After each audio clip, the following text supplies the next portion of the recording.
A city gripped by fear.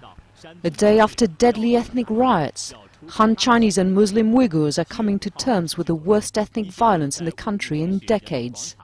Thousands of riot police are patrolling the streets of Urumqi, and authorities have arrested hundreds of protesters.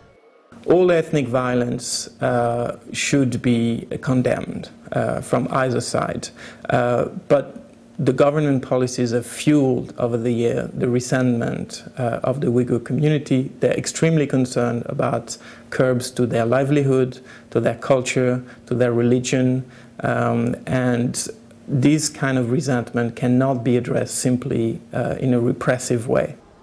The government blames businesswoman Rabia Kadir, the Uyghurs' leader who is living in exile in the United States. But exiled leaders of the 8 million-strong ethnic group say security forces overreacted in their response to peaceful protests and fired into the crowd. Human rights groups are concerned authorities are launching a brutal clampdown similar to the one following the March 2008 Tibet riots, and will not address some of the shortfalls of their ethnic policies.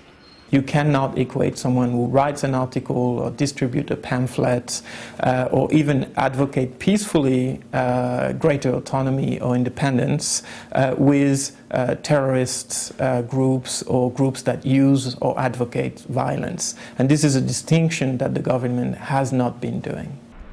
This year has special significance. It marks 60 years since communist troops entered Xinjiang, which borders Central Asia. As in Tibet, many Uyghurs complain millions of settlers are moving into the region and dominating economic and political life. But for Chinese residents of Urumqi, the bloody riots come as a real shock.